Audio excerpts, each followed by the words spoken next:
All right, we are live. All right, I just see, we just have to put, they're still, Jude and Wayne are still on the attendee list, though. Shakira. There we go.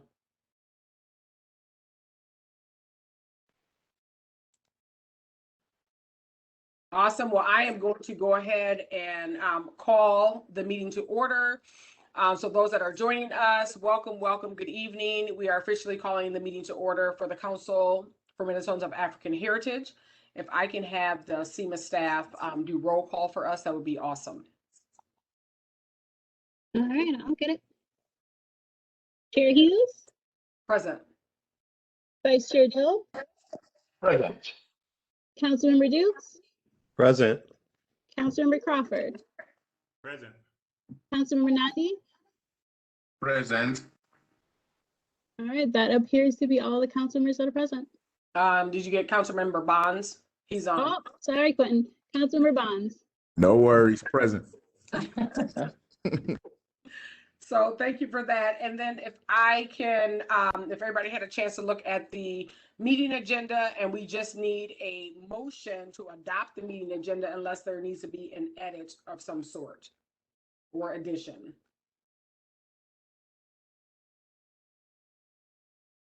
Motion to approve the agenda by Is there a second? Second. Thank you. And what we have not been doing, and we're going to do this time, so I apologize for this, to spring this on you.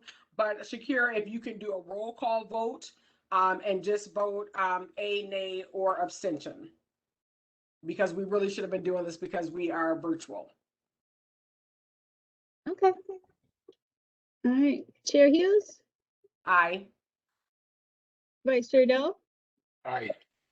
Councilmember Dukes, Aye. Councilmember Crawford, Aye. Councilmember Nandi, Aye. Councilmember Bonds. Aye. All right, motion carries. And then again, because of the two guests that we have Commissioner John Harrington, and then we also will have later Attorney General Keith Ellison. We decided to do the consent agenda where it is the meeting minutes and then also the staff reports. But if you also recall, the staff reports were sent to us, as a written report.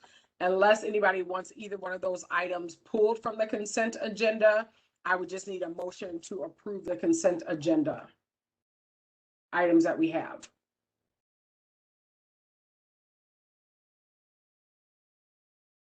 So moved. So that was Bonds that moved. Is there a second? So second. Doe seconded, and Shakira again, roll call vote. Sorry, y'all. Okay, Chair Hughes, Aye. Vice Chair Doe, Aye. Councilmember Dukes, Aye. Councilmember Crawford, Aye. Councilmember Nandi, Aye. Councilmember Bonds. Aye. All right, motion carries. I am going to turn the floor over to, we have invited one of our special guests, Commissioner John Harrington with the Department of Public Safety. And if you recall, he came, and this was interesting because I think you all came in February, and then March, the COVID pandemic was called. And so they had presented some great information about what public safety had been doing, along with in partnership with AG Ellison. So Commissioner Harrington, thank you for coming, and I'm going to turn the floor over to you. Okay, thanks, Chair Hughes.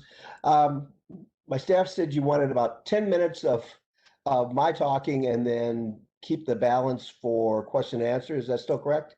And however you want to spend your 20 minutes, I'll say that. Okay, I'm good either way. I generally want to follow the rules however they're set up. So what I was told to talk about was the Police Deadly Force Encounters Working Group. So 2019, I'll give the very briefest of history here. 2019, I come into the Walz administration. AG Ellison is been recently elected as the Attorney General. He and I bump into each other because we both office out of Town Square, and we're really on the same page even then. We start talking about young African-American Black men who have been killed by police, and the responses from the community that both of us have been living with. Now, A.G. Ellison is more North Minneapolis, and I'm more Eastside St. Paul. But frankly, it's the same conversation with just different people and different groups. And we start asking the question, what could we do about it? And I will tell you that the initial conversations we had with staff and with partners was they told us, leave it alone. Don't touch this. They described it as the third rail of politics. Says you will get beat up by everybody that's possibly going to want to beat up anybody. And despite that, what we said is if he and I could not raise this topic and we could not put our heads together to try and come up with some solutions to it, if not now, when?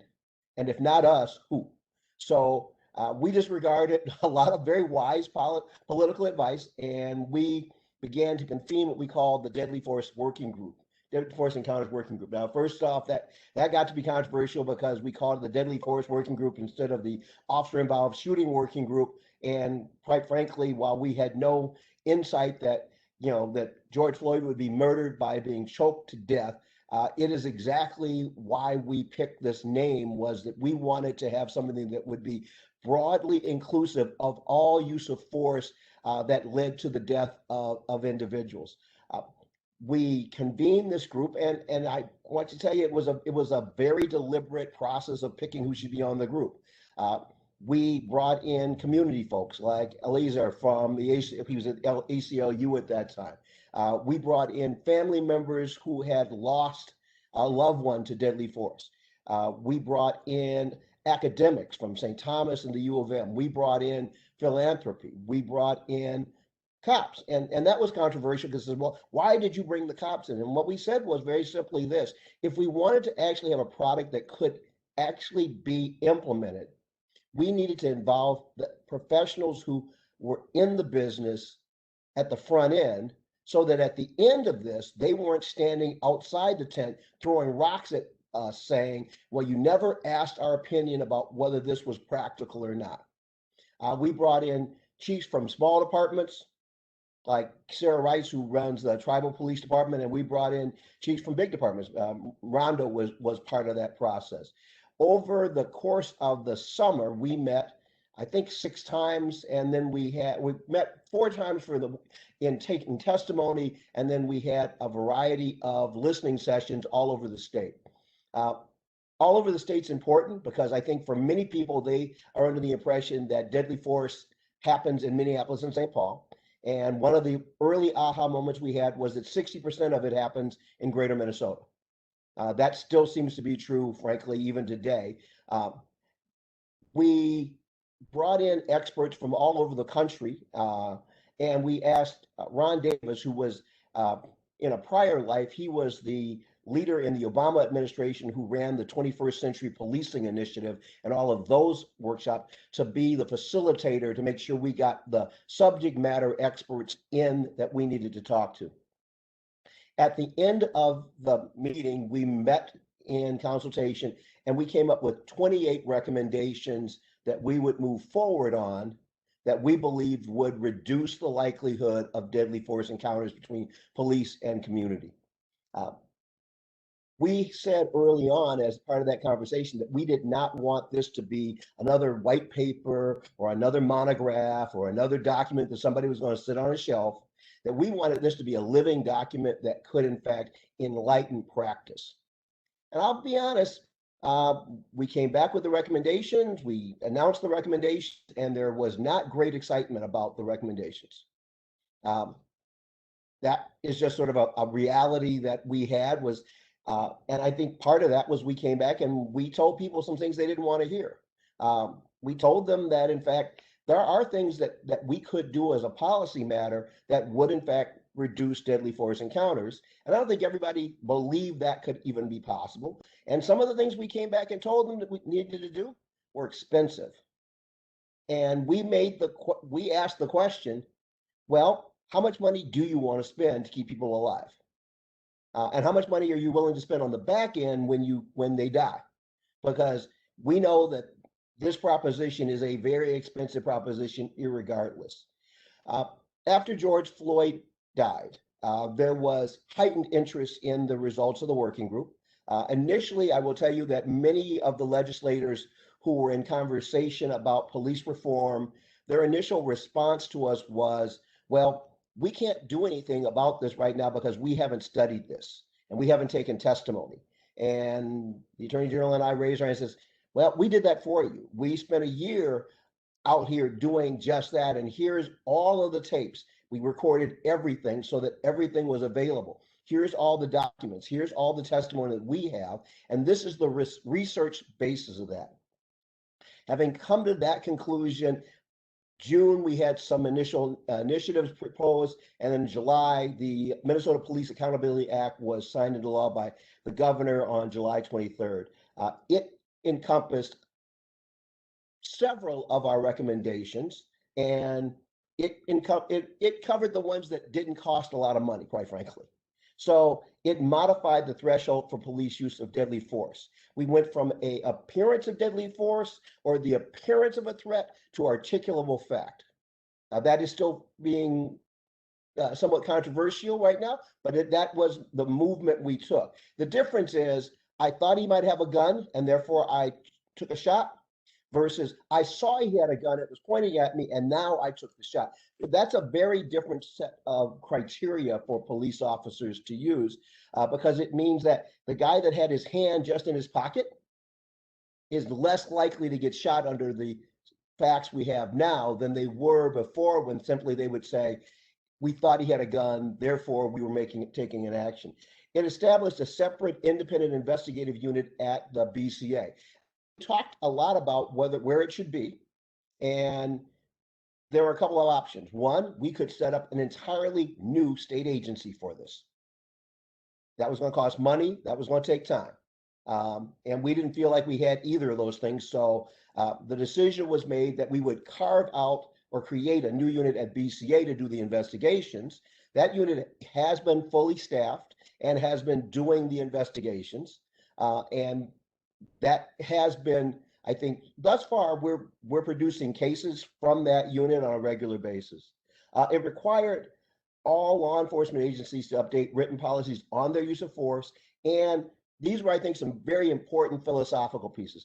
There needed to be a duty to intervene in excessive force situations. So under that statute, under the Accountability Act, the 3 officers who didn't stop Chauvin would have been held accountable for failing to intervene in an excessive force situation. A duty to report illegal use of force, which means that if you're an officer and you see another officer using illegal force, you now have a legal duty by statute to report that.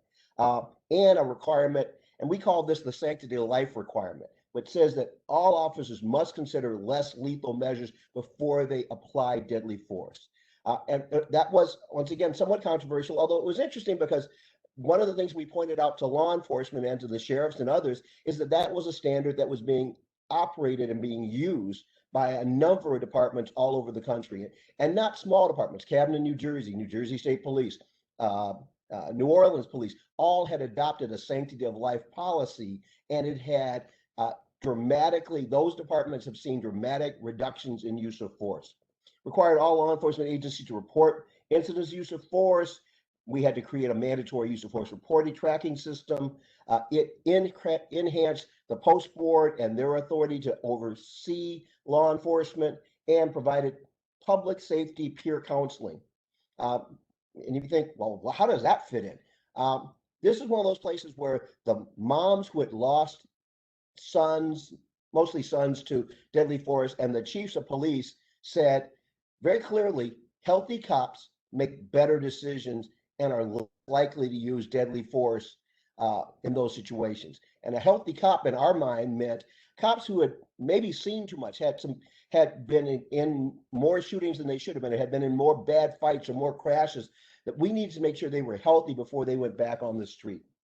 The legislature did appropriate some money, $6 million for training. I think that is an important piece. There's been a lot of conversation about whether, well, was that enough money? Was that too much money? What did they do with the money? That's a good question. Those are questions we're asking right now. I will tell you, I don't think it's too much money. And I do think we need to hold the police training profession accountable for the training. If you want to change behavior, then you have to either train more, hire differently, or accept that you got what you got and you're just not going to get anything differently.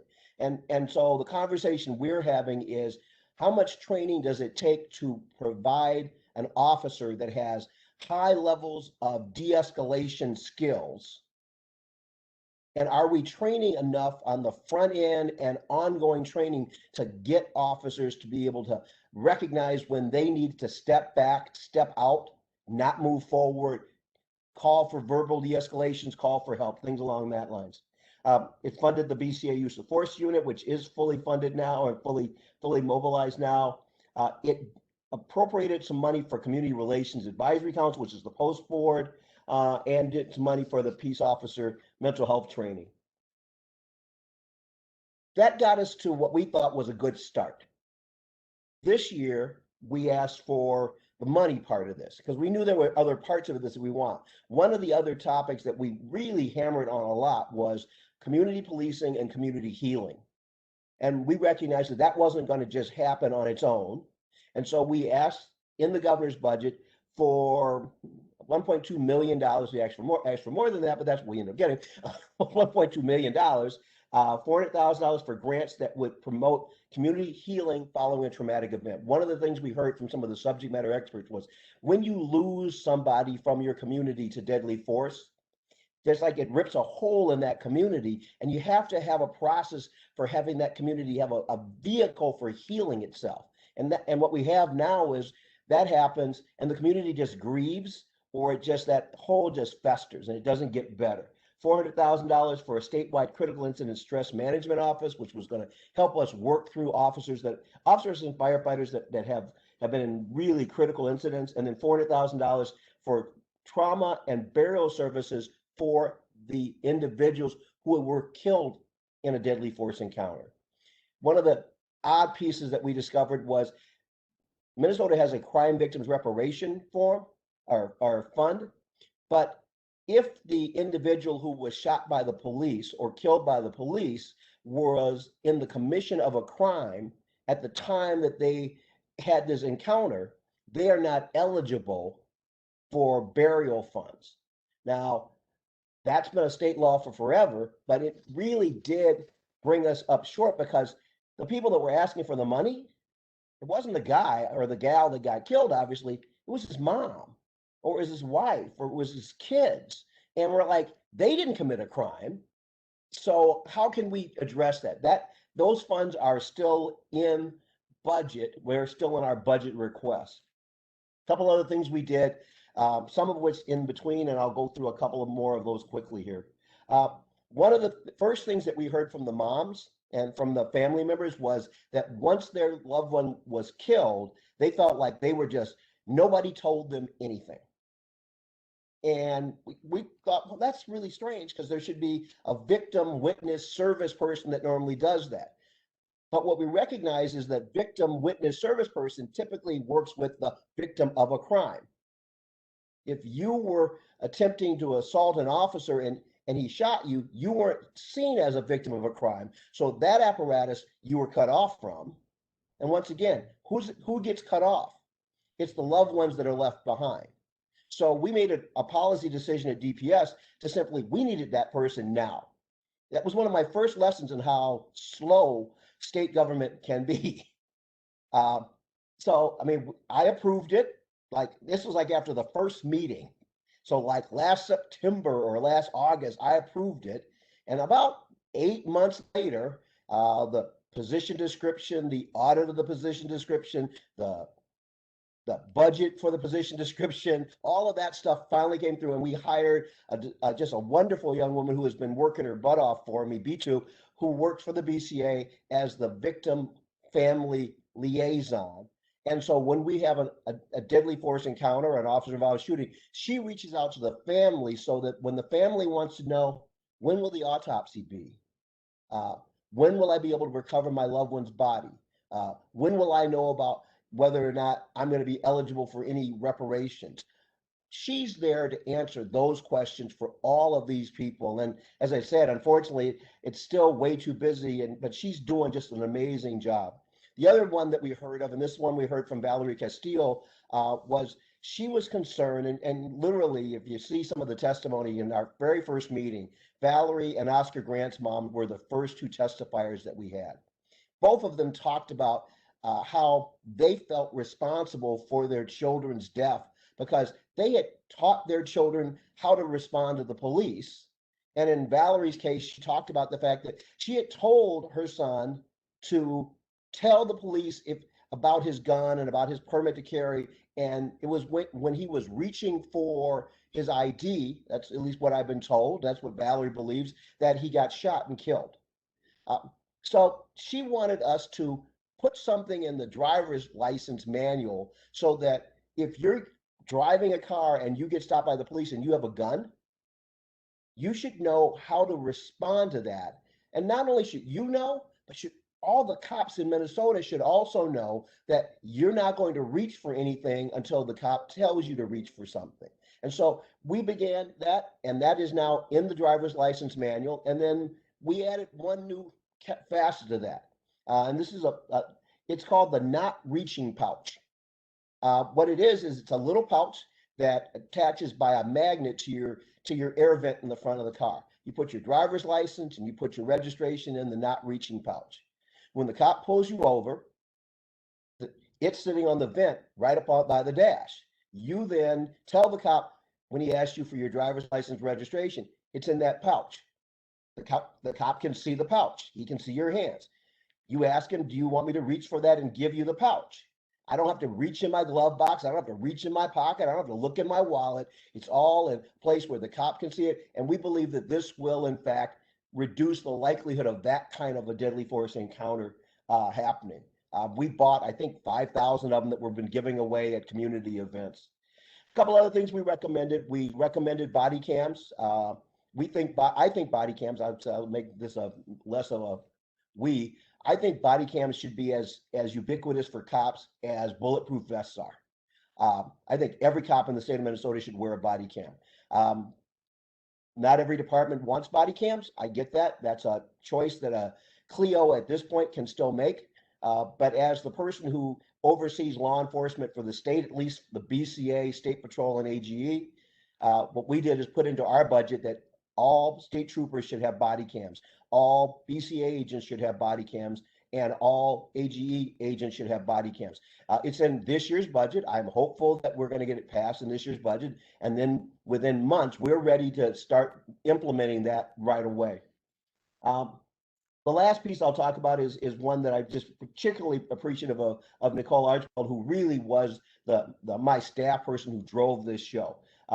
As we were talking about the community healing piece, I talked about what the state was doing, but she reached out to the POLAD Foundation, and the POLADs offered $3 million in additional philanthropic grants to go to police departments to do what I call the airing process, activate counter-racial activities within a police department, create innovations that will counteract some of the traditional ways that we've seen policing done and reduce negative encounters, including deadly force encounters.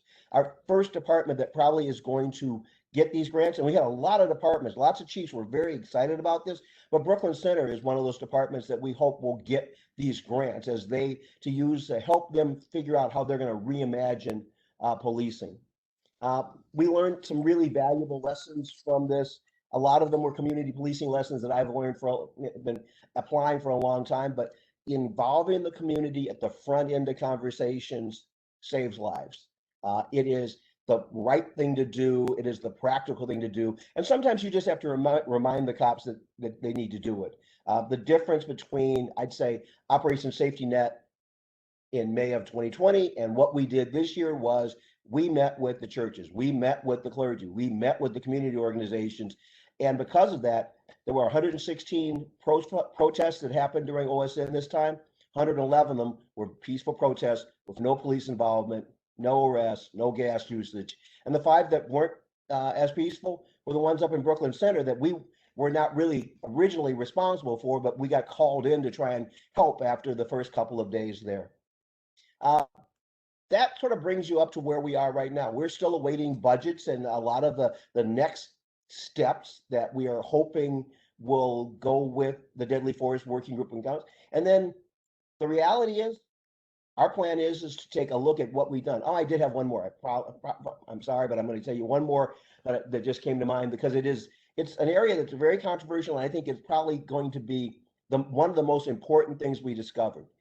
One of the aha moments, besides the fact that 60% of them happen in greater Minnesota, was that 50% of the deadly force encounters happen with somebody who was in a mental health crisis. So I could reduce deadly force encounters by 50% if I simply could come up with a better method for police to interact with those that are in crisis. Part of the legislation that got passed in July essentially said police officers shall not use deadly force simply on the basis of a person's past crisis history. An odd thing happened with that, and it is somewhat odd. The police departments read that legislation and said, well, why do we go to mental health crisis calls? It's not a crime to be mentally ill. So why are we sending armed police officers in to what is essentially a medical situation? And when they could not come up with an answer for that, they took the position that unless there is a crime being committed there, they were no longer sending officers into those homes anymore. This has caused some challenges because now there are still folks out there that call the police when their son or daughter is in crisis, and they're getting the answer that we want your son or daughter to come out and talk to us outside. We do not want to go in the house where there are knives and other things that are going to happen. And we have seen, this is anecdotal, but we have not seen as many shooting situations because officers are less likely to go in and be in that tight, confined space where something bad happens and then a gunshot rings out. What we actually recommended to the legislature is that we need a study of how the community should be responding to those who are in mental health crisis. That has not been funded and it has not been done. And I still think it is the right thing to do because I think at some point, as a community, as a state, we need to have a decision of who should be taking care of those folks that are in crisis. And I can tell you, having been trained as a cop and trained a lot of cops, that's not what I was trained for. That's not what I'm good at. But the challenge is, frankly, most mental health professionals don't make house calls at 2 o'clock in the morning when somebody's tearing up the furniture in their mom or dad's living room. And so the question is, well, then who will go and under what circumstances? And that's what we call the co-responder models. And there are 3 or 4 of them in the state that are currently operating, and they're all operating either on grants or on a very small scale.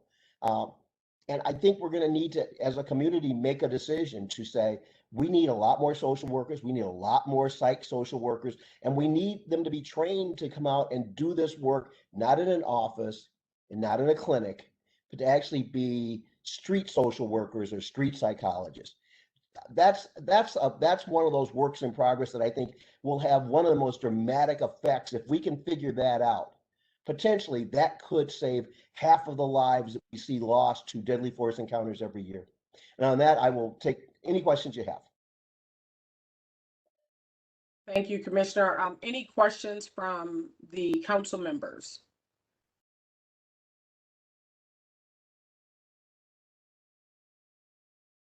I'll jump in with a quick question, and thank you, Mr. Harrington, for those comments. Being an officer is a tough job, especially, when you look at some of the issues that are happening in our community today. And much of the conversation tends to be about, reform or, about, more officers. And so I guess, I'm really looking for what is the middle ground on this issue where we know that, we need more protections for citizens, especially in the African American community. But then, we want to really ensure that officers are, approaching the situations with, dignity and humanity and all of those pieces. And in every situation, that, gets really sketchy when officers are, in a position where they have to make split-second decisions. And so, I'm also curious to know, what is the non-lethal response that, officers can take in replace of the deadly force which created this task force? So if you could just respond, if you can, if that makes sense. It makes sense. And I would say there's two answers real quickly to what do we need to do? And the model that I would tell you to look at, if you're interested in really seeing this, is to look at what happened in Camden, New Jersey. Camden replaced their police department with a different police department. They made a decision to go to a community-oriented police department. And lots of folks misread that and say, oh, well, they just completely, well, what they did was they changed the philosophy, and then they changed the method. And part of what they did is they said, we're going to hold our officers accountable for good behavior. That's different than saying we're going to sanction bad behavior, just so you understand it. So my classic example of Camden is young man, young officers out on the streets. He has a traffic stop. It's not going well. The driver is mouthy, argumentative, whatever. The officer yanks him out of the car, stuffs him in the back of the squad car. Okay. Now, no bad use of force, no blows, no deadly force, anything. But the officer recognizes, boy, I really don't have anything to arrest this guy for. So he calls his supervisor and lets him know, I had this bad encounter, but I let him go.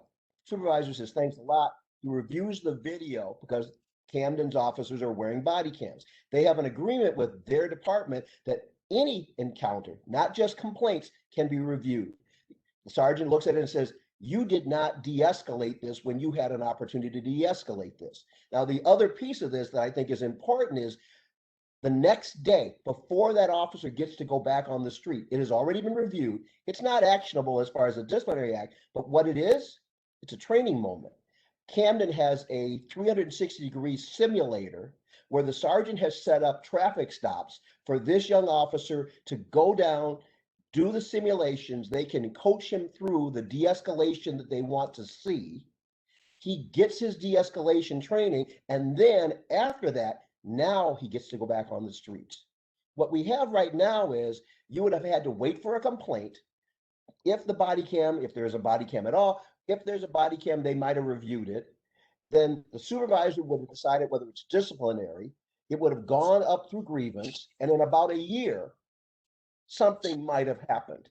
Well, I can tell you as a teacher that there is a disconnect from when the action happened and when the correction and counseling happened that makes that a totally ineffective system. So the body cams are part of that. The training is part of that. The willingness of the officers to learn from the training and to adapt the training. And it does create a paper trail that says if this officer that afternoon then goes out and blows up another guy and starts screaming at somebody, the sergeant now has a case to say, this is no longer a training issue.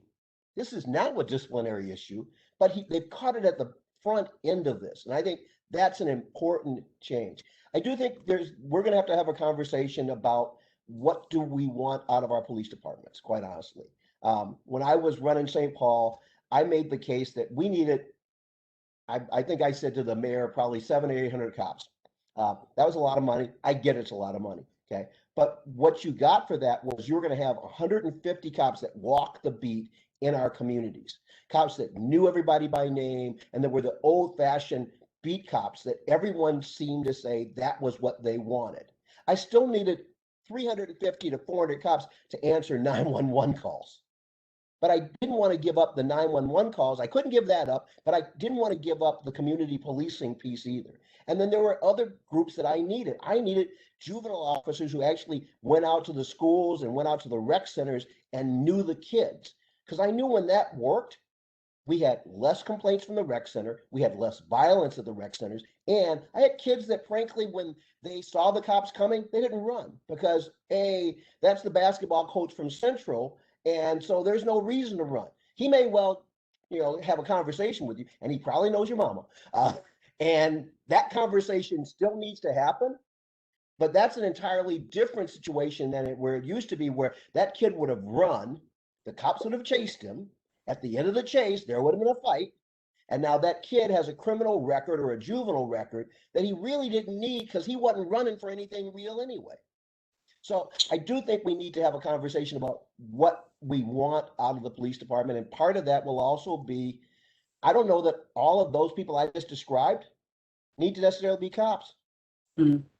I think they can be employed by the police department, but I think, some of the folks we've used this year, for example, the GVI violence interrupters from Minneapolis, the freedom fighters that we used up at Brooklyn Center, Mother's Love that I've used down in downtown Minneapolis, helping to work with the girls that are out there doing stuff. They are as effective as the cops are in de-escalating and changing behavior. I just think we need to think seriously about where they fit within a system of, we want to keep the peace. Because I don't think everybody that goes out there to keep the peace needs to be armed or being a 911 operator. But I think, much like I said about the folks with the mental health professionals, I do think you're going to need to have, there needs to be a combination, because there'll be times when you want to send that psych social worker out to a house and she gets there and the guy's got an axe. And she or he is not want to go in there at that point. You're going to need somebody that can use force to get the axe out of his hand. But once the axe is down, do I still need that same cop armed interdicting that? I think not. That's where I think the balance is. And I don't think we've had a really serious conversation with any department yet about what that looks like if we were to really not just tinker around the edges, but really fundamentally say, this is a change in the philosophy and the operational police departments. So there is, go ahead, Carl, you have a question. I know there's a question in the chat too, and I'm also monitoring the time. Hot topics. I mean, this is definitely a hot topic. Go ahead, Carl. Go ahead and ask your question, and then I'm going to throw one. Thank you so much for your hard work. Real quick, I'm not a big fan of the pouch in the cars. Okay. And part of that is having an African-American son that's 26 years old, remembering to have that pouch where it needs to be. And more importantly, is the pouch just going to be for black drivers? How will you regulate that pouch being for everyone? And I think the pouch is for everyone, but I got trained probably the same way you did by, my dad taught me what to not do when I got stopped by the police. So that's right. And the challenge is monumental in the fact that you have so many of our white people that have committed heinous crimes that have walked away in custody, and our black brothers and sisters have been killed. So the real cost, and I know they always go back to funding and cost, but what does it really cost for us to have dignity and humanity and start to see what this really means and how that's different? And I'll pause there. And I don't have an answer for your cost question. I'd be honest with you. I looked at, like I said, I've looked at Camden, I looked at a few other departments. New Orleans has done a phenomenal job of changing the culture and the values in their department. But they were under a federal consent decree that cost them millions on top of their annual budget to get that done. Camden went from a department that was a couple hundred cops when it started, and today is about 400 cops, because it's a mixture of cops and community and civilians working together. So my guess is they probably doubled the budget of the police department to get to a department that has one of the lowest levels of use of force, has very low levels of deadly force, and has high satisfaction by the citizens of Camden, which is, as like in New Orleans, that's a city that has it's a majority minority city. So I think those are two places you could look for examples. But to do this statewide, I don't think anybody's even thought about what that looks like. I'm trying right now to get my head around what would that look like in Minneapolis? Because we have the Minnesota Department of Human Rights that's got basically the precursor of a consent decree for Minneapolis. And if they really decide they want to really revolutionize how their police department operates, I'd like to actually have a model that says, this might be what it looks like. But I will tell you, I don't think it's going to be cheaper than what they have right now. It will be money spent in different pots, But I think you also start, and one of the things that I would use this as an example, one of the things that happened with Camden that I thought was really instructive is because it was they were starting off with a new police department, everybody had to apply for their job. Everybody. Mm. What that meant is if you were an ex-Camden cop and you had a bad rap of being disrespectful or you had, bad attitude or whatever else, even though you were an experienced Camden cop, they simply said, no, thank you. And they didn't hire you. And they hired people that had good reputations and a good attitude. And then they, as I said, they built a system that reinforced that attitude and those kind of behaviors that went with it. So I think there are models for that. Matt Bostrom, who used to work for me with the character-based thing, he was working in that area. He did some work in Ferguson and in Plano, Texas, to try and see if that can work. So there's some models out there, but none of them have been, I think, implemented on a department-wide scale, except for pretty much Camden. Again, thank you for your hard work. I appreciate it. So I have three questions in the chat, but one I'm going to ask for the council member. Busa had a question, and then there's also two community members that have a question. So I'm going to ask her question first. And she states, thank you so much for your time. How is the broader community being informed of the new changes if they are pulled over by the cops? And it's kind of a multi-question here. Thank you for being, I'm assuming upfront about mental health, but it says it does play a major role. Also interested in knowing how will this be addressed? Is it possible to have a mental health crisis hotline rather than folks to call the cops? And so she's like, I know this is a major lift, but as you said, cops are not equipped to handle those types of situations. I can answer the last one a little easier than the first one. Okay. So what we are doing is we're working with NAMI and Barbara Snyder and a bunch of the other Perfect. groups that are out there that tend to work and focus on working with those folks that have mental health crises. We have pulled in the chiefs of police and the sheriffs so that, because those are the CLEOs that are going to drive the department missions, and we're putting them together to try and actually think through what does that look like. And we're looking at a whole bunch of different options, which include sort of, can they be, directed to a online mental health person? Can they be talked over the phone? Can we do this if they're still insisting that a police officer or somebody has to come to the house? Could you send a medic rather than a cop? Under what circumstances, if the department has psychosocial workers, under what circumstances could they be sent? And then the cop could go to make sure that the situation's safe. And then once it's deemed safe, then the cops leave and the psychosocial workers stay. So we're looking at all of those options in terms of how do we better respond to folks that are in mental health crisis. And we don't have a great answer yet. That was, I said, one of the things we recommended was that we really needed to do a much bigger study to try and figure out what does work. And there are departments all over the country that are struggling with this and are trying different things. And I would prefer that if I can get Frisco and a few other of the bigger departments that are doing this and see what their results are, that might tip me in a direction that I don't have to try and reinvent the wheel. The other question is, how are we getting this information out? And that's been Nicole and Becky Rabb and getting us to KMOJ and getting us into Insight and getting our story out to people. And I don't know that we've gotten it as broadly as we would like it to be. Part of,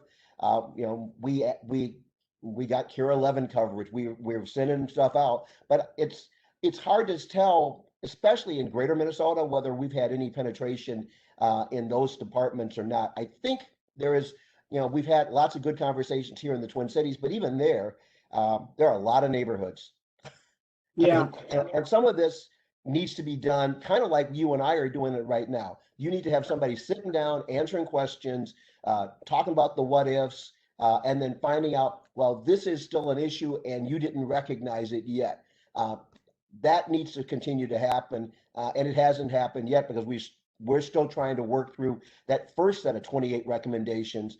We haven't even gotten to the now what if. So if you have other ideas of how we could get our message out more, how we could facilitate these conversations, I'm open to it. So, and I've got good staff, Booker and others who were sat through every one of these meetings and know the material really well. Nicole knows the material really well. We'd be very open to having that conversation also. What I think, like you said, Commissioner, is really, how do we address this from a community perspective, so having these community conversations and so forth.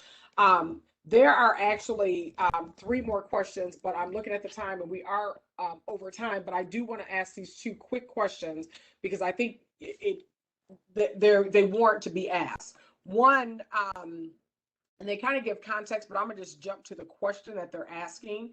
Is the video taken? There was a situation with Orange County, officers, and they were asking, is law enforcement showing this video as a way of interceding in an unauthorized use of force by police? So very similar to what we saw with George Floyd and Derek Chauvin. But they're saying that there was a video that had been floating around the 3 officers from Orange County, California. So I don't know if you're familiar with that, where they had began hitting a detained suspect. And so that was the other one question. Another question that's also on the table, and you can decide which one, which is why I'm giving you both of them, because I know we're short of time. We've kind of a little bit over time, but it's such a rich conversation. I didn't want to cut it off, but I'm like, we still got more to get through for our agenda. But the other question that came up is, and this individual kind of shares their own personal story. Both of these individuals have thanked you, for being able to come. But they talk about the second one was really when you're looking at, trauma and corrections officers and understanding the importance of addressing policing, but what has taken place to address correctional officers in the jail setting? Well, I can answer. Well, the first one is pretty simple because I don't know about the Orange County video, so I'm gonna have to Google that and see what that is, or if she can send it to me, or you can link me up to that.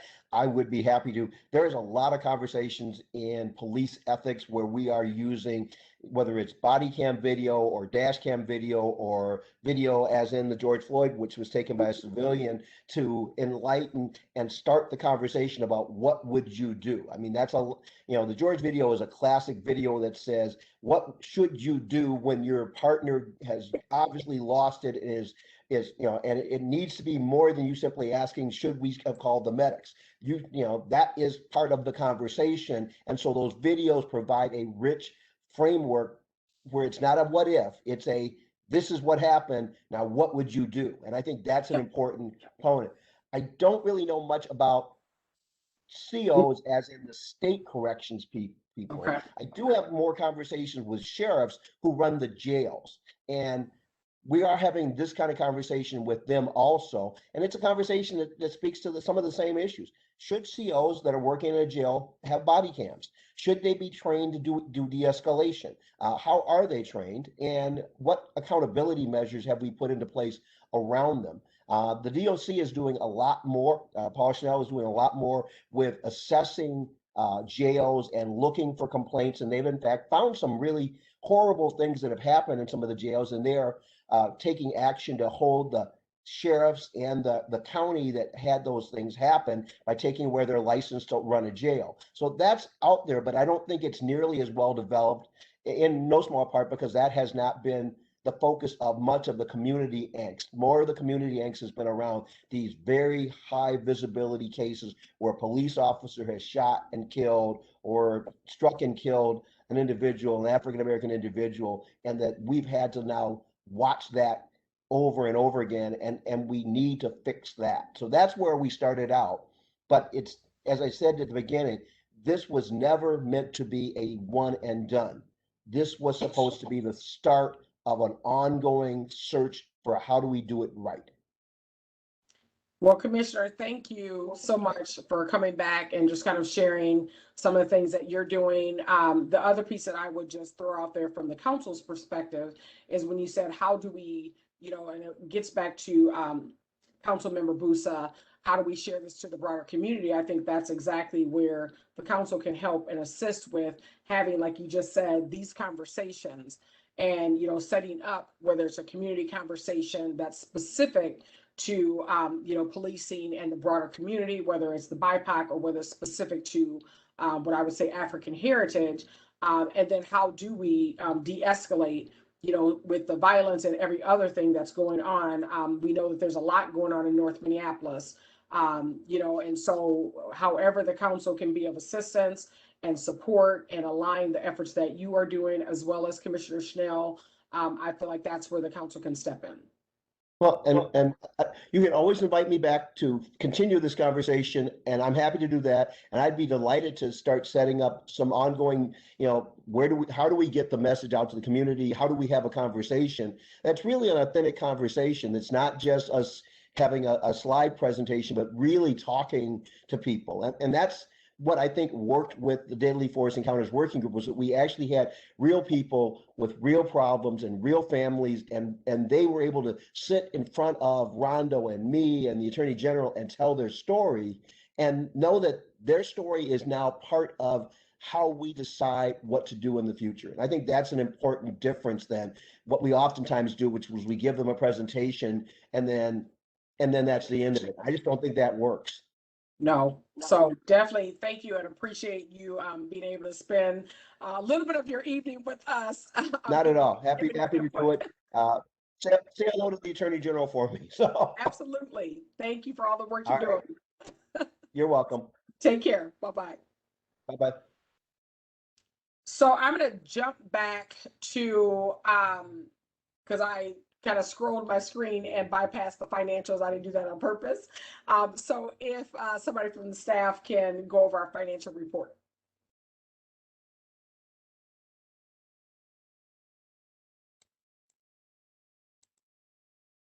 Okay. Let me just pull up the FMR. Perfect.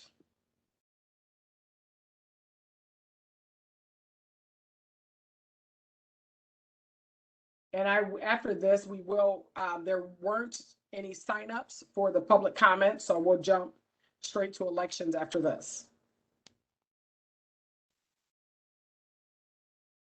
Okay. So as you can see, we don't have any negative numbers. We've got our unobligated is at 30. Nothing's showing yet, Shakira. It's just a black screen. Oh, okay.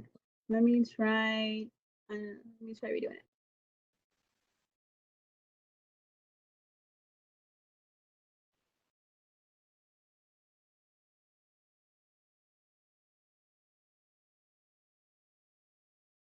Okay, can you see it? No, but still a black screen, but these were emailed out, so you could just not share your screen and kind of walk through, because the packets were sent out. Sure, I can do that. So for the unobligated amount, it was there. Well, you can't see it, but there is like a little bit of a jump compared to last month. Last month we were at about 24,000 and some change. Now we're at $30,540.41 for an obligated amount, and that's because we went in and we closed out some unneeded open POs. So those are POs for food at council meetings, for food at events. They were POs for mileage,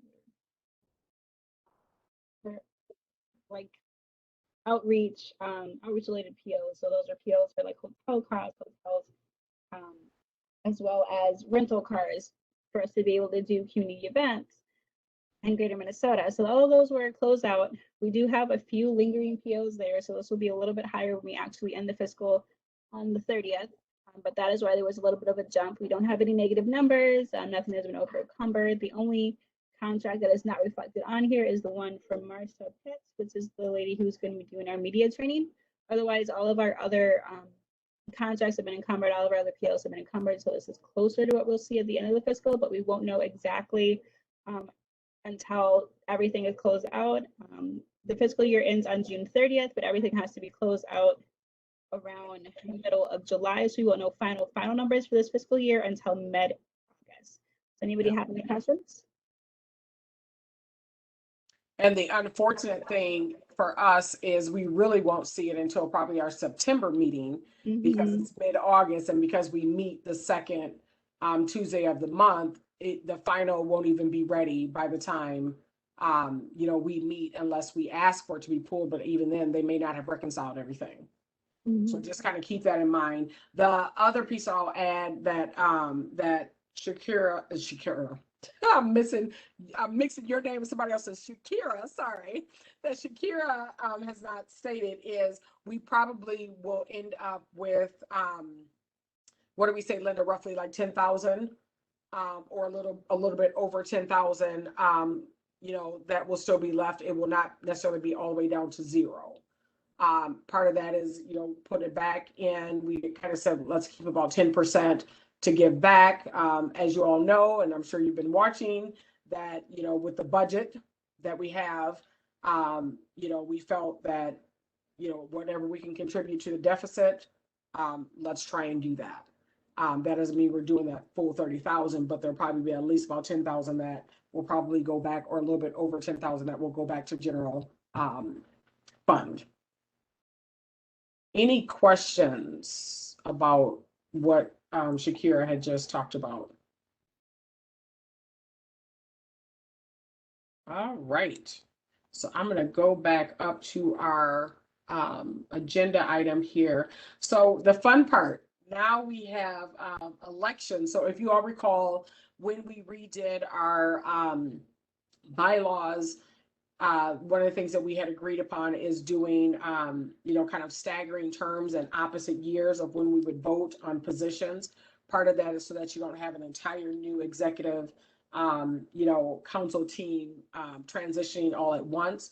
And so we said going into the even years, we would do the vice chair and secretary, and then the odd years, we would do chair and treasurer to align with the budget.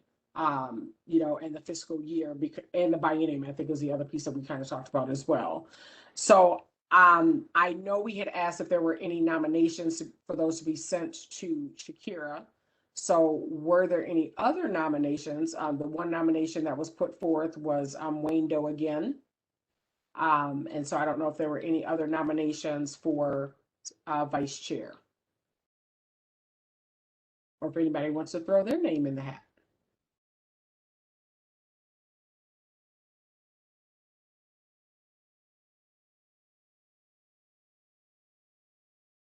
Hearing none, and Wayne is the only one.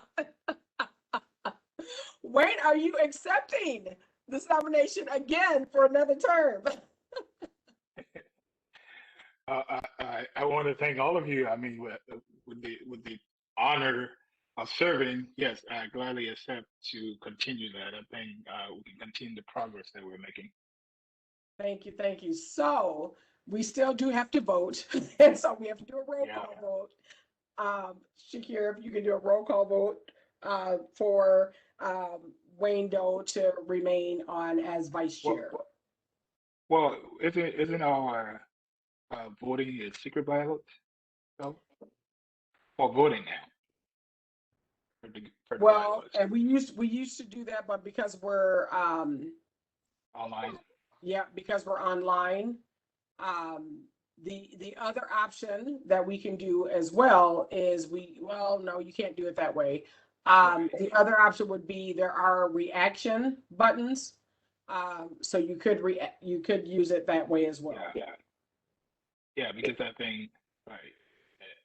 And I would say if you look at where the chat is, and it'll have a hand raised and it'll say feedback.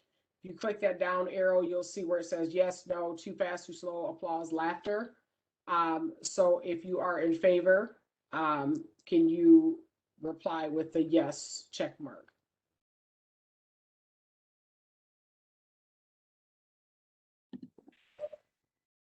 I'm having a hard time seeing that, but you could also put it it in the chat too. If you all don't see it, you can also put it in the chat and vote that way. And you can also send it to a specific attendee as well. So you can change that status and send it. Send it straight to Shakira.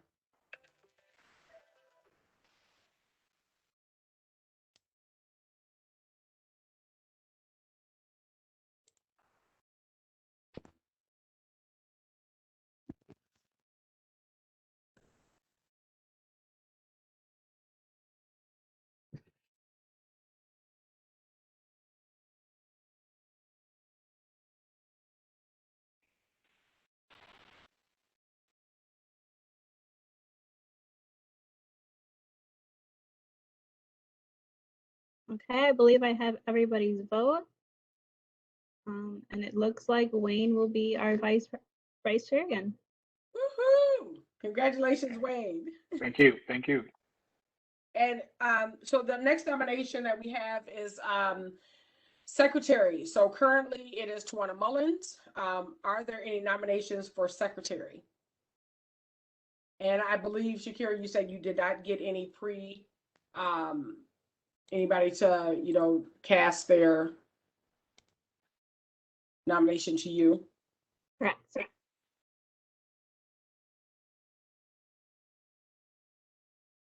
And the other piece that you all can do if there are no nominations is you can, someone can move to have her remain in her position as well. The downside is Tawana's not here, so we could act on it, and then if we have to change it next month, then we'll have to change it next month. If she decides to not accept it. I approve to move to have Tawana continue. Is there a second? I second. And so again, do the same thing. Submit that to Shakira, please.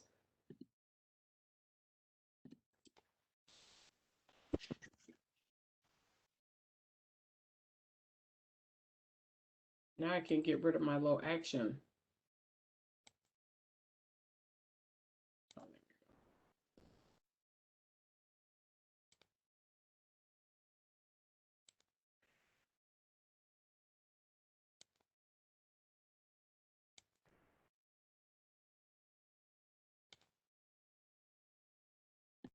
Okay, motion carries.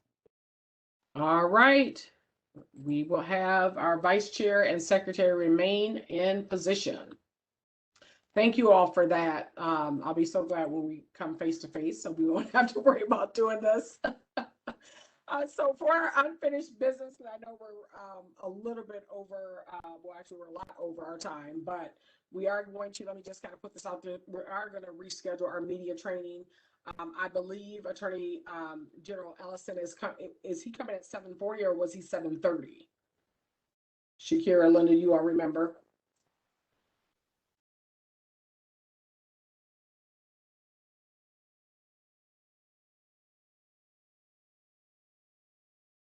Shakira will have to answer that when she Okay. returns. Okay. I think we have 7:40, so. Well, yep, I know we had 7:40, but I thought he was available at 7:30. So that's what I was just trying to figure out. Because if he's available at 7:30, then we probably need to just, you know, we could shoot him a note to say that we'd be ready for him at 7:30.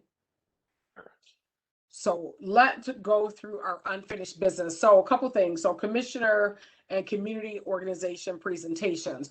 So the executive council met last week. And one of the things that we have said is being able to identify organizations that would somewhat align with the commissioners that we would ask to come present.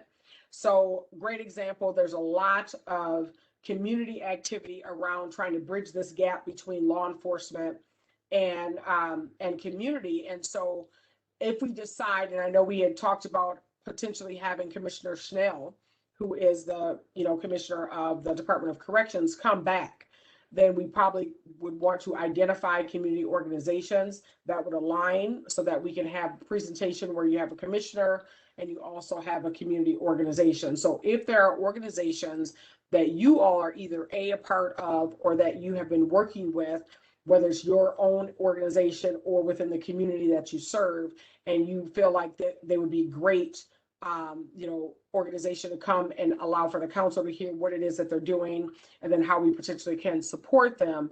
That's what we want to kind of move towards.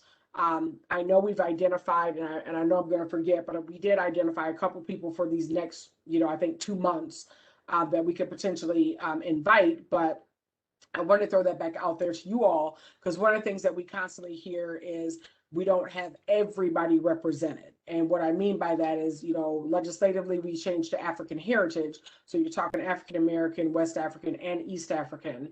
And so I would just want you all to kind of think to say who would be ideal to come and present, that either the council needs to know some of the things that they're doing. How does it actually coincide or align with some of the things that our commissioners have already presented? The other piece that we talked about is There's a new commissioner for Department of Education. And so we said we may want to invite them back closer to the school year. So MDE and OHE to kind of hear the updates, especially as we're getting more and more as far as opening up with our pandemic, and just how has this impacted the BIPOC community, more specifically African heritage community? What are the plans as we start to reintegrate and get back for the fall? I'm already noticing a change already this summer where their high school graduations are actually happening. And so we know that this time last year that was not happening. It was either virtual or some people, or they did a drive-by. And so we do notice that has already, started to change. So I just want to kind of throw that out there for you all. Are there any organizations, even off the top of your head right now, that you could be thinking about to say, we really should have these folks come?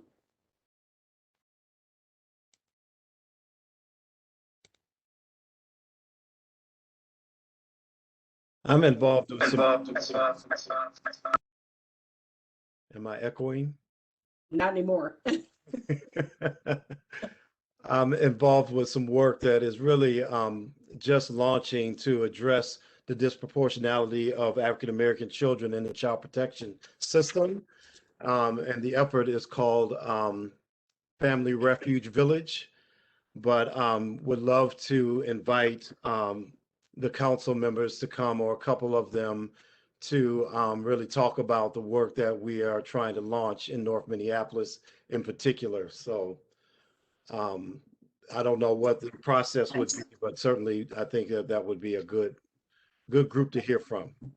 No, that's good. Thank you, Andre. Yeah.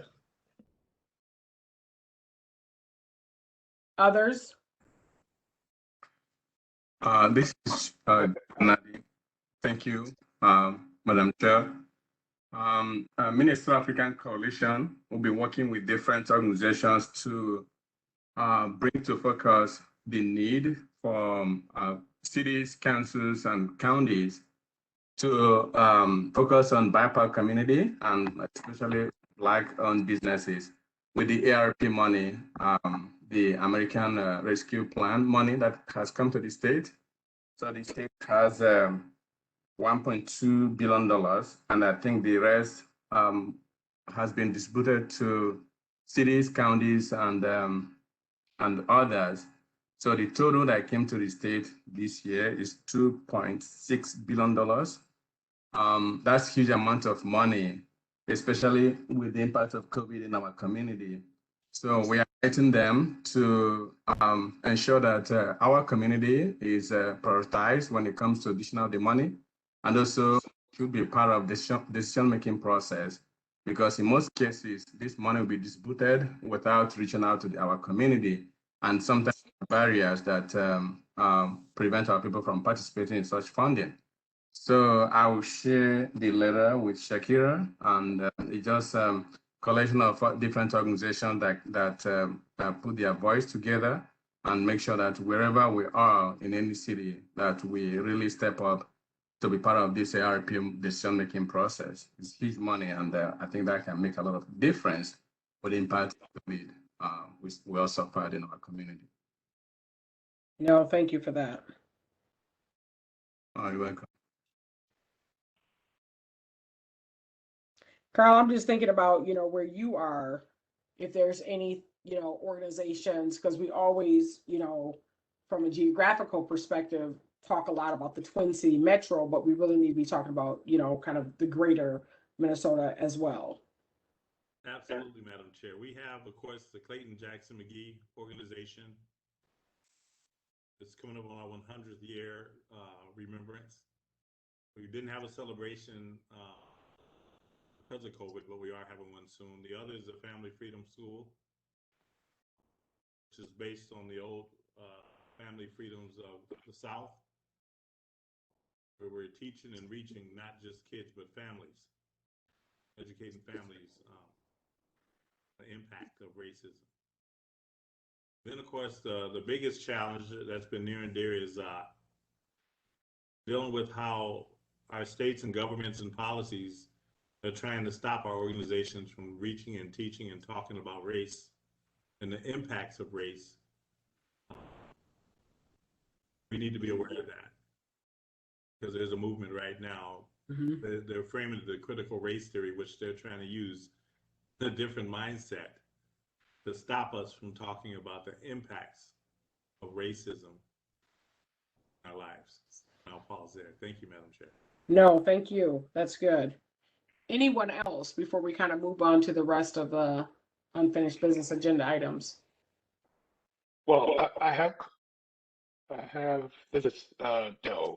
I have a couple of organizations I have meetings with, and one of them is it's called Minnesota Acts now. They're being involved mostly with homeless issues in the Twin Cities, and also responding to deadly force victims.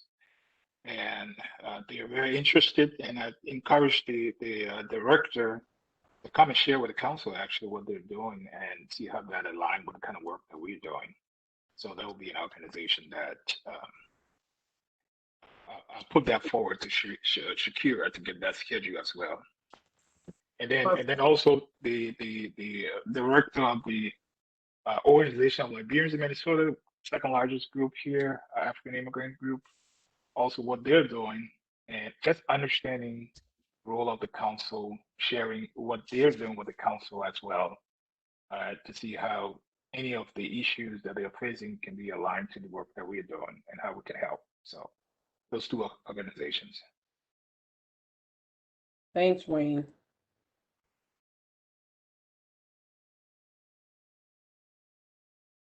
And these will be captured in the minutes, so which would be good, because then when we meet from the executive team, then we can, you know, align these over the next few months and then give you all time to reach out to them and not do a 9th hour, you know, call off, say, hey, can you present next week? So we'll make sure that we have some pre-planning that happens.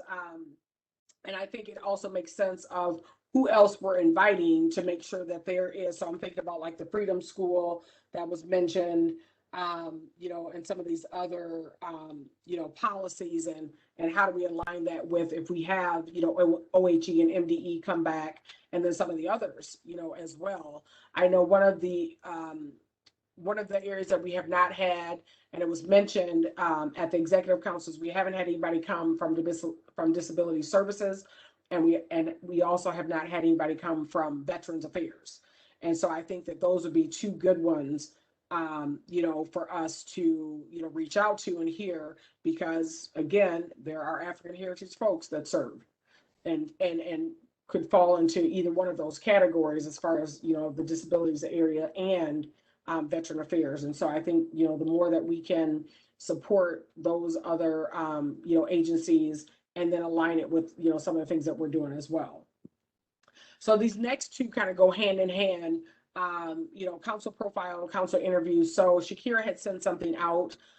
Please, if you get that email, just respond. It's a series of questions. What we're trying to do is allow for the public and the community to know who you are. So we're trying to feature our council members. And then the other piece is we're trying to wrap up and move forward with, you know, actually implementation for the strategic plan. So as you know, we've been working with Karen DeYoung and Associates. And so either Karen DeYoung or Chris will reach out to you all, you know, to do some interviews. So if you get those emails, please try and respond to them. Their work will be done in a couple of weeks. So we're kind of on a time frame because their contract ends June 30th and we can't extend it because that's the end of our fiscal year and the end of the biennium as well. The last piece, and I'm glad to see Michelle Weber on here because it's in reference to the legislative seats. Do we know where things are with that?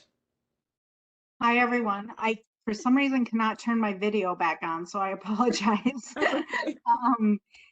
I had reached out, I've reached out to the appointment people in the Senate as well as the House minority and have been assured that they're working on it. In the Senate, the subcommittee on appointments has to hold a formal meeting to make their appointments. And so I think just with special session priorities, it has not been resolved. But I will reach out again and see if I can get some movement. Thank you. You're welcome.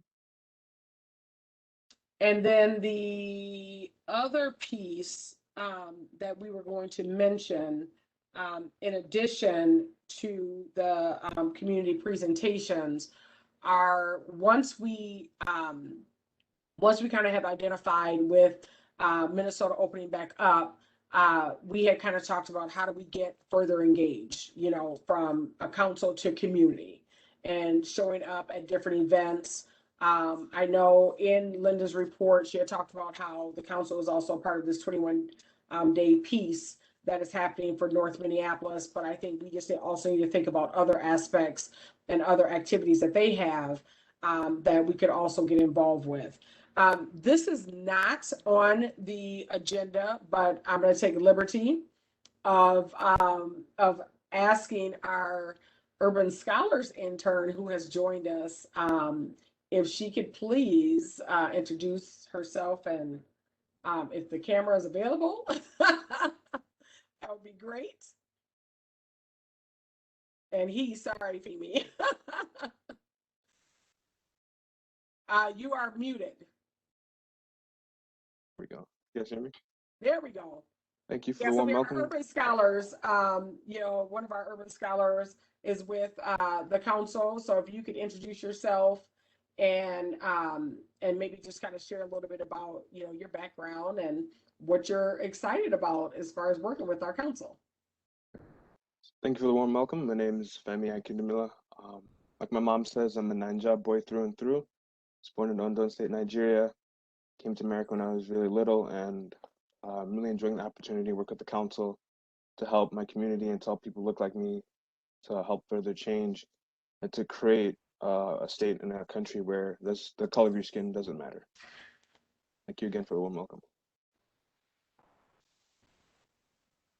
Thank you. So welcome, welcome, welcome.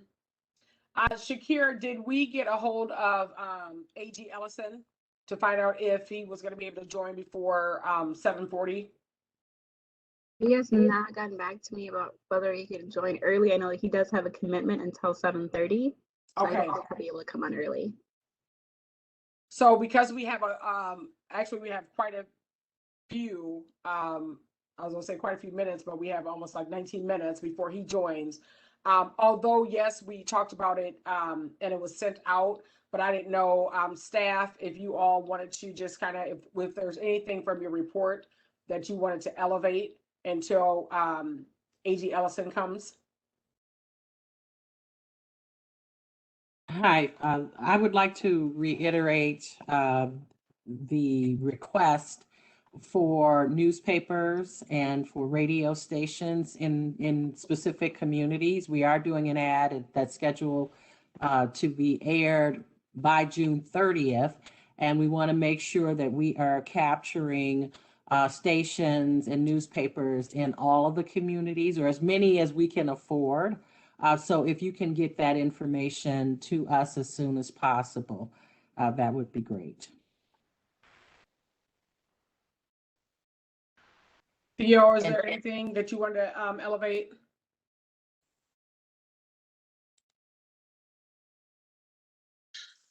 I think that I think the main thing is regarding on the legislative side. I mean, I think that we have the special session that will start.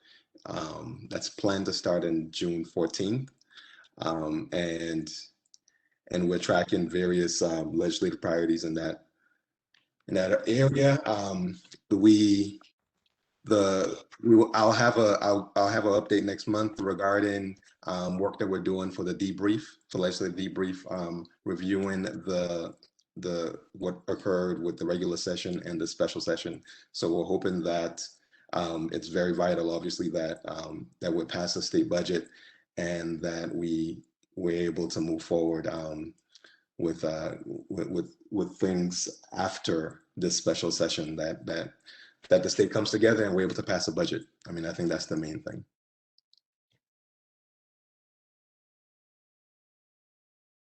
Oh, that's great. Do we have any announcements or anything while we're waiting? This is Jude.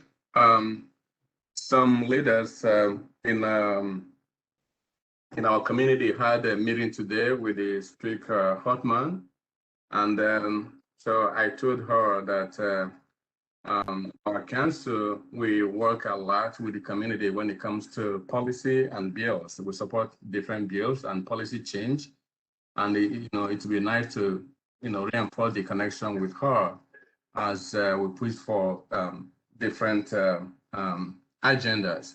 So she said that she met with our ED Linda, as well as Theo, our policy and advocacy director. So, but she said yes, it's really important, and she said she was going to meet you again to know some of the things we are pursuing and see how she can help.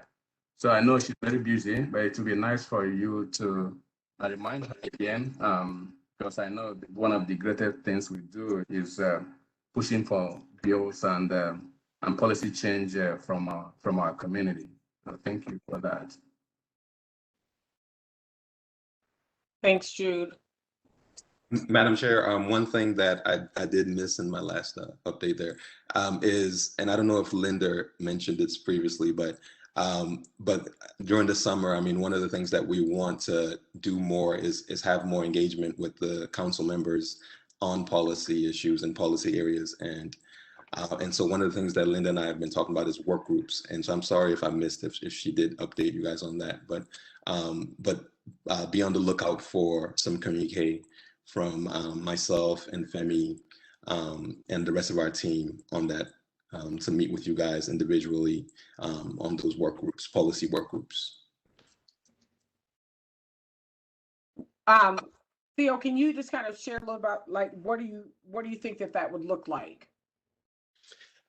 Well, it's actually open at the moment. I mean, it's really to formulate it together and sort of develop the idea together, but to have generally, so I'm speaking generally now, to have just in terms of our own operations internally as a staff, to have council members and your broader constituencies as major stakeholders and resources for our policy development and policy advocacy work.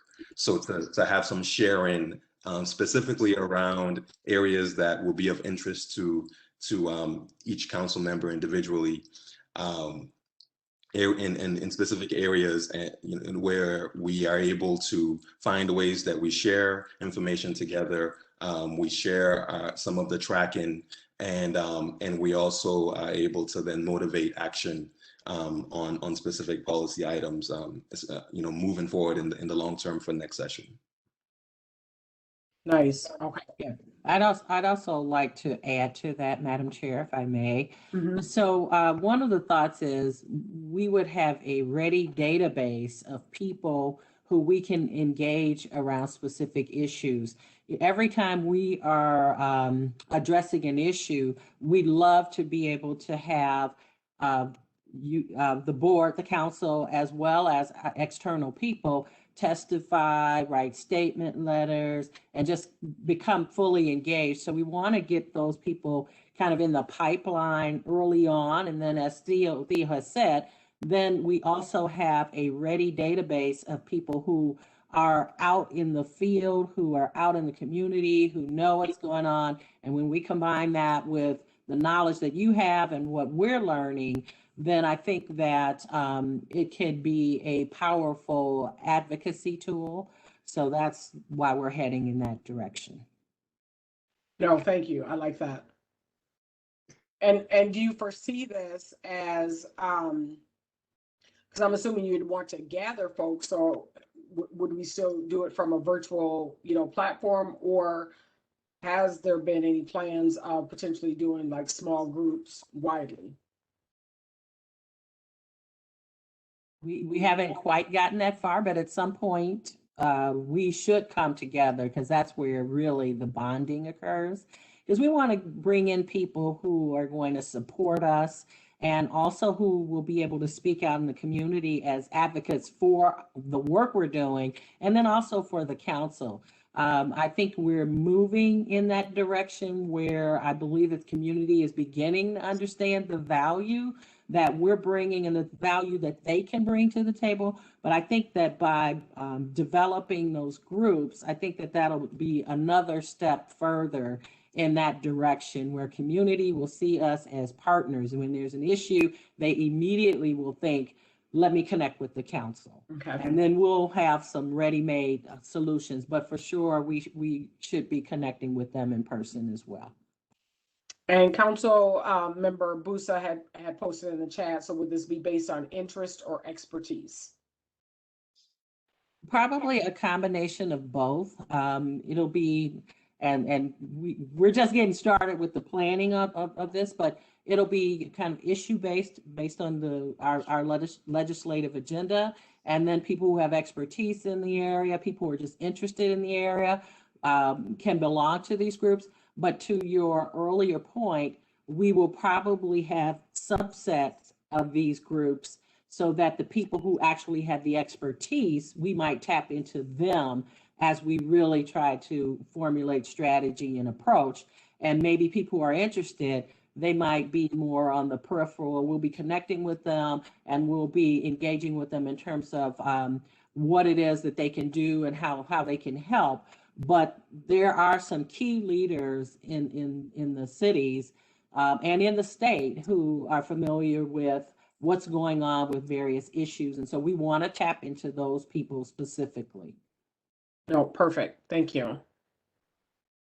Yep, it did. I was going to ask if you did that answer. It's like, yes. I see AG Ellison has joined us. I don't know if he's fully on yet.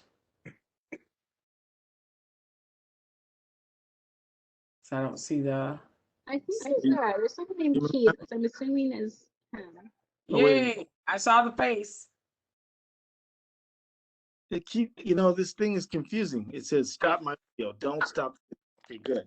All right. You're on. How's everybody doing? Good. How are you? And we are ready for you. How's the Black Minnesotans out there? We are doing fabulous. How are you doing? Oh, it's 99 degrees, but I put it like this. I got my guayabera on. Y'all see it? Check it out. Hey. So, right. I'm hanging in there. Well, thank you. I just start, President? Absolutely. So first and foremost, thank you again, because I know you just got done with another meeting, and then to kind of jump on ours. Definitely appreciate it. But we definitely felt the need to ask for you to come back along with, Commissioner Harrington. So he was able to speak earlier because I knew you had to, kind of come afterwards. But just kind of giving us an update would be greatly appreciated. And then, just kind of leaving time for us, to have questions for you. We have about 4 public members that are also on the call as well, along with everybody, from the council. Okay, cool. Well, first of all, let me convey my appreciation and thanks to you and you all making sure that the governor and all the other public officials are well informed about the concerns of Minnesotans of African descent is very critical. We live in a time when that issue and people want to wonder why Council on Black Minnesotans or whatever our latest name is, why? Well, it's obvious, why, and the facts are all around us. Just in terms of giving you an update and report, the Minnesota Attorney General's office, I'm the 30th one of them. There's never been one of them who was melanated, me. And so that's a first. I really enjoy the work. I spent 12 years in Congress. That was a good experience too. 4 years in the state legislature, also good. I'm a lawyer by trade. That's what I do for a living. And got 4 kids, got married a few years ago on my second one. And so that's a little bit about me. What have we been doing in the office? Basically 2 things. 1, help people afford their lives. 2, make sure everybody lives with dignity, safety, and respect.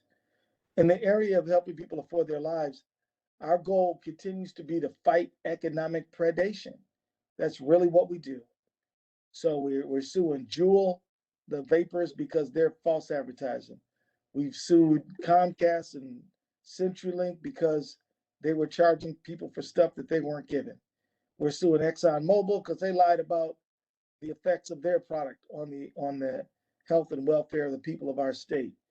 And we also have been doing a lot in the area of wage theft. You know, we started a wage theft unit. We've been suing companies who say, yeah, we'll pay you $15 an hour, except we're not. You know, so our unit has been more busy than I thought it was going to be. We could use 3 or 4 more lawyers. We hope the state legislature gives them to us. We also have been busy representing state agencies, which is important work too. It's over 100 boards, agencies, and commissions that we represent, including the Post Board. So we've been trying to be helpful in that regard. I know Representative Frazier has been pushing reforms in that area. We're trying to be good partners. Let me also say that we've been spending more time in the area of criminal justice. A lot of people don't know the Attorney General. We've always been prosecutors. You know, last 100 years since the office existed, we prosecuted crimes, usually in Greater Minnesota, because the Hennepin and Ramsey and Scott and Dakota and Washington, and then Olmsted and Rochester and St. Louis and Duluth, they don't really need our help. They got good prosecutor offices, and they all got good prosecutor offices. They have big prosecutor offices is what I mean. But for the tiny counties, you know, we're the ones who do that, you know, so often. And so we've been involved in that. So since I've become Attorney General, we've done 28 homicides around Minnesota. We're not rookies at this. But one thing that has happened that it is a little new is we have become the prosecutor of last resort for some of the officer involved killings. And so I don't know if y'all are aware, but about a year ago, George Floyd was killed, and we were appointed the case, and we represented the state in the prosecution of Derek Chauvin. And we were able to return 3 verdicts of guilty, 2 murder counts, and 1 manslaughter.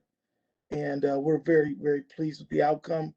And we also are now doing the Dante Wright case, which at this point is being pursued as a manslaughter, 2nd degree, but we don't know what's going to happen with that in terms of charging. We're still evaluating. The sentencing on the Chauvin case is coming up on June 25th. I want you all to be aware of it. It would be appropriate for the council to send in a community impact statement if you would want to do so. You're not required, but if you wanted to, you could. We're putting things on our website to allow for a community impact statement. And we think it's critical because even though it was George Floyd who lost his life tragically, unnecessarily, he was murdered. And 12 people on the jury in Hennepin County said so, beyond a reasonable doubt. The truth is that George Floyd and his family were not the only victims. In fact, the whole community felt victimized.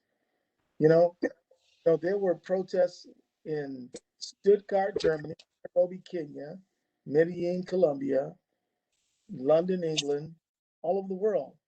And why is that? Because people identify with state repression and believe that it's wrong, no matter what country they may come from. So they're talking about George Floyd in Berlin. They're talking about, Black Lives Matter in Barcelona. And of course, within the United States, pollsters have estimated between 15 million and 26 million people protested in the weeks following the death of George Floyd. Maybe some of you did too. So we are working more on criminal justice. We started a new unit. We started a conviction integrity unit because as prosecutors, we don't want to wait for some defendant or defense attorney to say, hey, this conviction is unlawful and unjustified. We want to initiate that. and fix wrongs on our own. You know, not to say we don't want defendants and defense attorneys to bring these things to our attention, but it's a sad state of affairs when the prosecutor, whose job it is to be a minister of justice, won't do justice unless the defense attorney says, hey, this is an unjust situation. If we know it's unjust, we should try to do something about it. So we started our conviction integrity unit. We also started a statewide expungement unit. And we're doing a lot of expungements. We're doing literally hundreds of expungements for free. Now, if you all know anybody who's had to get an expungement, sometimes they cost $3,000-4,000, maybe more. We're doing them for free for people as long as they qualify. And so we're doing a lot more in the area of criminal justice than we've done in the past. Right now, we're like all of y'all are thinking about what's happening at the legislature. The governor and the House have accepted what we've asked for in our budget. The Senate has plussed us up 200,000, but our costs way exceed that. We need like $1 million more in our base budget. And the governor and the House recognize that. We're hoping that the Senate does too. And so that's where we're at. We're waiting, trying to make our case, trying to tell our story. And so that's what's going on at the Attorney General's office right now. Oh, I might want to add one more case I want to highlight if y'all don't mind. Narita, can I just take one more second? Oh, go ahead. You're good. Okay, so like one of the things we did not do before I got there is a lot of housing. And under Minnesota statutes 8.31, which is the statute that authorizes my office, it says that we can deal with unfairness, discriminatory behavior in the area of any issue involving business, commerce, or trade. Well, housing is business, commerce, or trade. So we started representing tenants who've been abused by landlords. And we recently concluded a trial against a guy named Meldal, who really was serially abusing tenants. Almost all of them were Black women with their kids. One woman came in and said the squirrels took over the bathroom. We had 2 bathrooms in this apartment. We were paying for one of them, but we couldn't use the other one because the squirrels just claimed that. And I was scared my kids would get bit and get rabies if they ever went in there. So we just locked the door. We complained, he did not. Other lady said, I was afraid to put food in the cupboard because the mice would get it. We had to put everything in, but then that would go out. And other folks say whenever we would leave, they would never give us back our security deposit. And then, so there was just all kinds of abuses. We took this guy to court. We're waiting for the verdict, but we are very, very anxious to see him get what he has coming because he's like not a good guy. But we want to do more. We want to do more in the area of housing because I believe that housing is fundamental. If you can't, imagine trying to make a cake without a bowl. Now imagine trying to raise a family without a home or a stable home. Yep. Home with big crack in it, So we're thinking a lot about wages, thinking about a lot about houses. What we're trying to do is ask the question: what are the family bucket items that must be filled if the family will survive?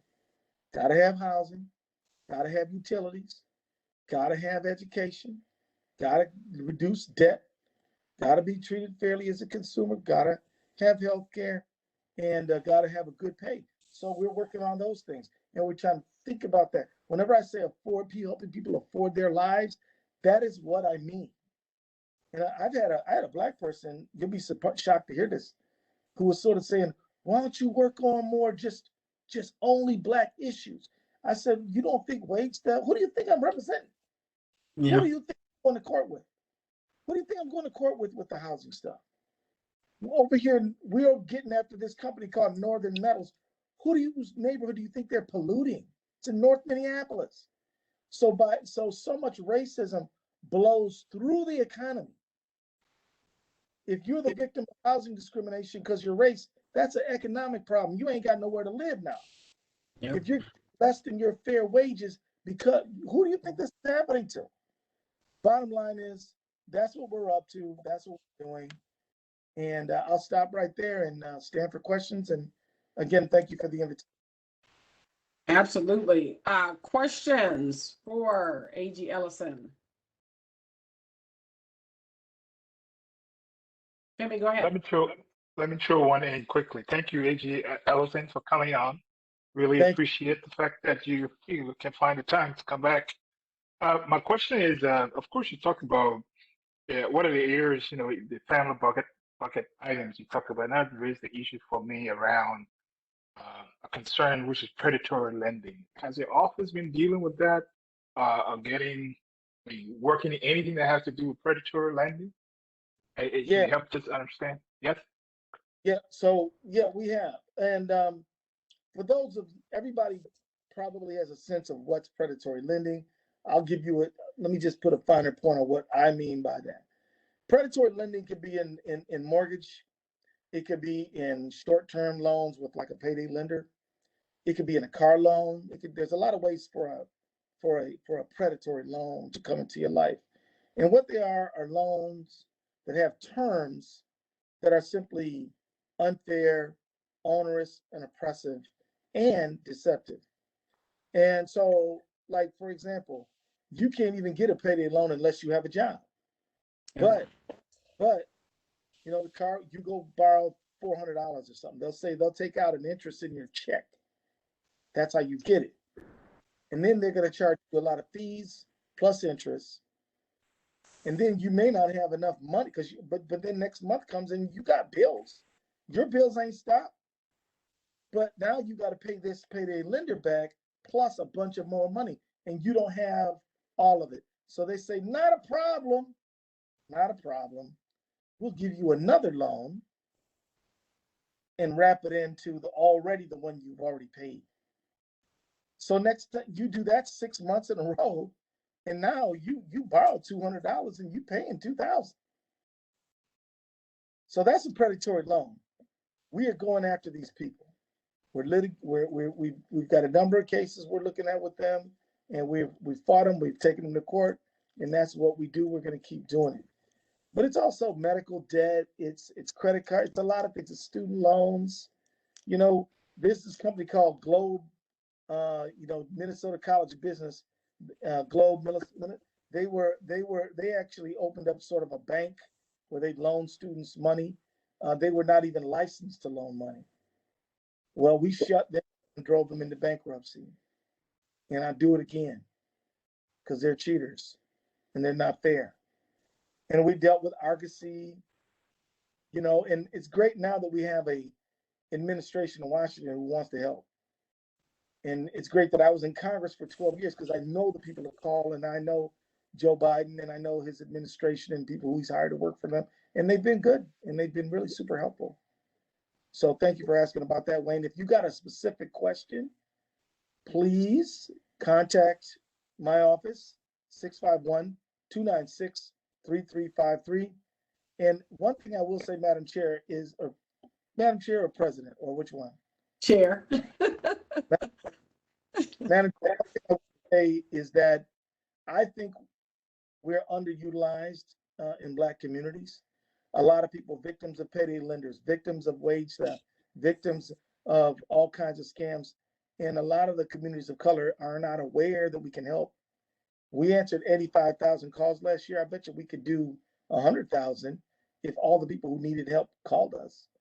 And we can do it.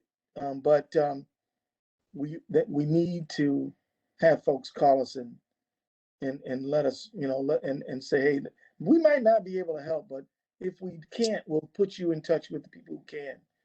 But maybe we can take your case. And a lot of times we don't really know who the scammers are. You might know the scammers before us, but you might just think this is just one thing. Oh, so wait a minute. Here's a scam for you, Madam Chair. Somebody calls a senior citizen. Hey, Grandma. Hi, honey. Grandma, I've been arrested. I need bail. Can you wire me some bail? $1,000 to here? Who is this? Your granddaughter. You don't know me. Oh, I can't believe this. Grandma, you don't even know your own granddaughter.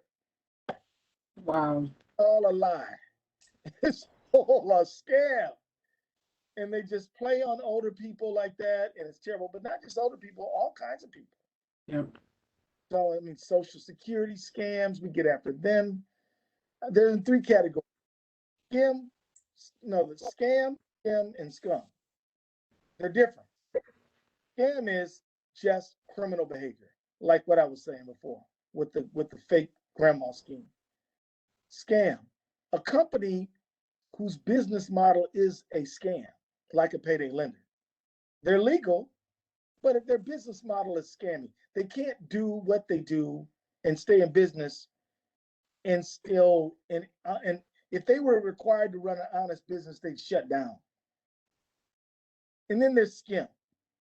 That's kind of like Comcast, a good business, honest company who has an enterprising young MBA who has a great idea on how to make a little bit more money for the company. And next thing you know, a company that provides a service that you need, you start seeing a little extra $10 bill charge on your bill. Well, what's that for?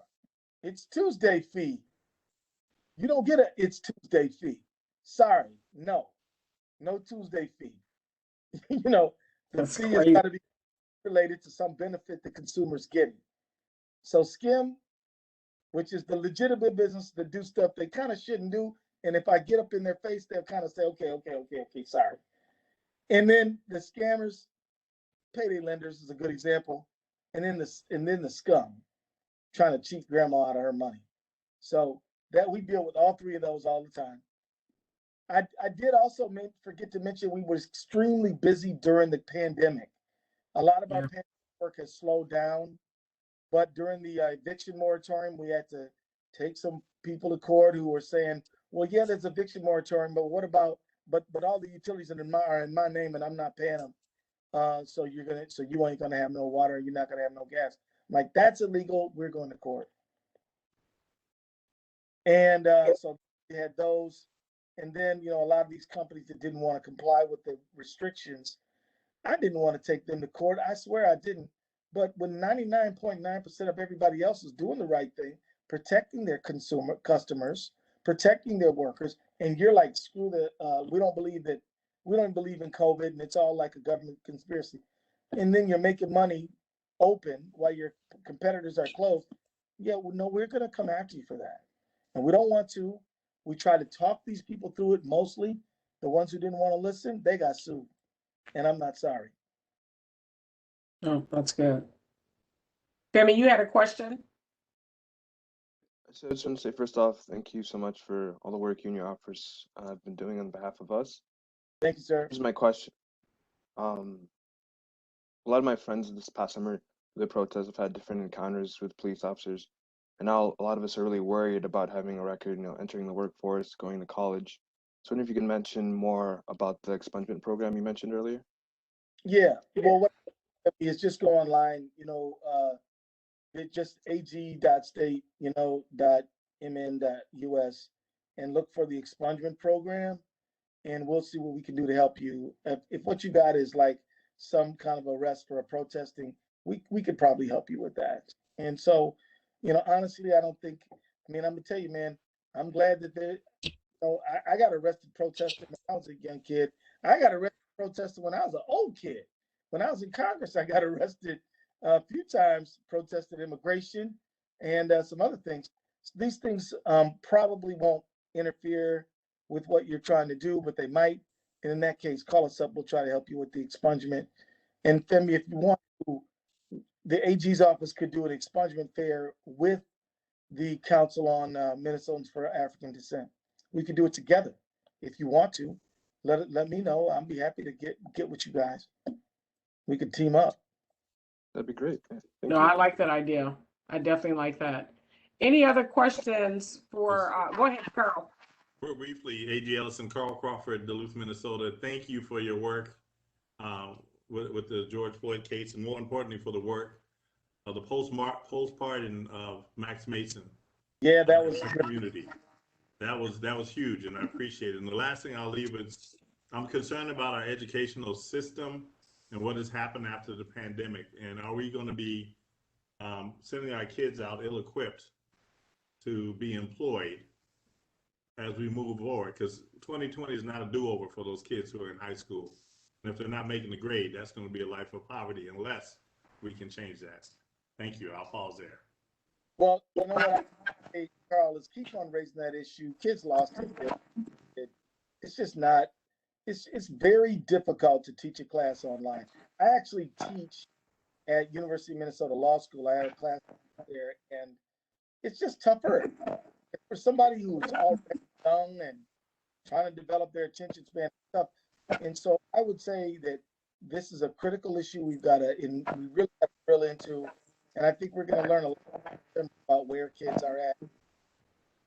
So please just continue to push the issue. And also let me just say, you know, as we as we recognize the 100th anniversary of the Tulsa riot, just a year before there was the uprising, and proving that it wasn't just Alabama, Mississippi, and Louisiana. It was up south too, south of the Canadian border, down south. You know what I mean? So you guys, wonderful job in the community raising these issues up, and very grateful to you. And you know, another idea we could do if y'all want to, and this is related to COVID. You know, in Minneapolis, about 77% of the white people have at least one shot, and about 28% of Black people do, and about 35% of Latino people do. If you're interested, we could do a vaccination fair together. And if you want to reach out to the Latino Council Affairs group, their vaccination numbers are bad too, so we can do that if you want. But think about that if you want to put one effort. We did a vaccination fair in North Minneapolis. You know, we got a lot of people vaccinated and a lot of kids. That was the AG's office part of our outreach, so we can do it again if you want. You guys discuss it among yourselves and, you know, decide whether you want to do it. But you should consider us a partner. No, thank you. One last question. Who was it? Jude, did you have a question? I do. Thank you. You're welcome. Thank you, AG, for all the work you do and you know, taking time to be with us here. I want to circle back to two things you mentioned. One is about our people calling to get some help from your office, and the second part is the outreach about COVID-19. So I want to combine both and see how we can do outreach and engagement to let our people know how to call your office and how important it is. I mean, it's just phone call away, and that could save life, and that could help people in terms of all these issues we're having, dying in silence without taking action, and as you said, even if something that you cannot handle, but the fact that somebody is calling your office or telling his or her adversary that I'm going to call AG's office, that could do a lot. So I'm just looking at teaming up with the council and other community organizations to do outreach, on continuous basis to let our people know the importance of reaching out to your office when they need help. Thank you for what you do. Sounds great. Sounds very good. And we'll continue to work together. Chairwoman Narita Hughes, continue to lead us in the right direction. I'm very grateful to you and all the members. Thank you all for serving. Very important. And let's think about some things we can do together as we begin to come out of this pandemic. And I'll say that please do, if you guys can do a resolution in favor of the George Floyd Justice and Policing Act, that would be awesome. Need that. And I would respectfully suggest you grab Representative Frazier and ask him to present to the group about the things that he's doing to try to bring forth greater justice in policing. And with that, I'm just going to wish you a nice night and thank you all for doing what you do. Thank you. Absolutely. Thanks for taking time from meeting to meeting. I know you're tired. Thank you. Take care. All right. right. So thank you all. And I see some, I know some of our public had some comments for AG Ellison as well, but I apologize that I didn't get a chance to share that information. But I would say takeaways for me, I'm gonna take liberty to say, yes, we're gonna write that letter, Linda.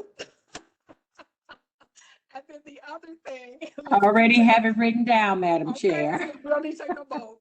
And then the other thing I would highly recommend, and maybe this is something that we can think about, the two things that really resonated with me that he mentioned is the vaccine fair and then also the expungement fair.